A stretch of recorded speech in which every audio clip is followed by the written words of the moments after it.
అమ్మ నమస్తే అమ్మ. నమస్తే. సో తిరుమల తిరుపతి దేవస్థానం విషయంలో ఏదైతే అపచారం జరిగిందో దాని విషయంలో హిందువులందరూ కూడా ఏకం కావాలి, ఇప్పటికైనా ప్రశ్నించండి అని చెప్పేసి పవన్ కళ్యాణ్ గారు చెప్పారు.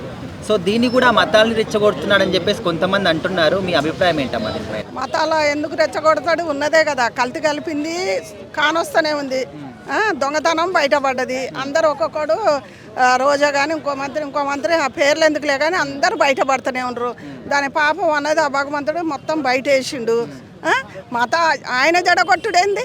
ఇప్పుడు హిందువులందరం ఒకటే. ఇప్పుడు ఒక్కళ్ళే మీ ఆంధ్రాల వరకే తినలేదు కదా, మరి తెలంగాణ అవత భారతదేశం మొత్తం తిన్నారు లడ్డు. మరి అందరికీ ఇలాంటి పాపంలు అదే పందిది ఏదేదో కలిపి తినిపిస్తే చెప్పులు తీసుకొని గెదవరా? చెప్పులు మెడకేస్తారు. ఊకొదడు పవన్ కళ్యాణ్ రెచ్చగొడతారని ఆయన అందానికి ఆయన నన్నోళ్ళని ముదగాలు చెప్పు తీసుకొని కొట్టాలి నన్ను అడిగితే. ఎందుకంటే ఆయన ఉన్నదే అన్నాడు, లేనిది అనలేదు కదా. మరి హిందువులందరూ ఒకటి అయితేనే. ఇప్పుడు జగన్మోహన్ రెడ్డి ఉండు, ఆయన మా హిందువా? దేవుళ్ళని కొలుతాడా, పూజిస్తాడా? ఆయనకేం తెలుసు?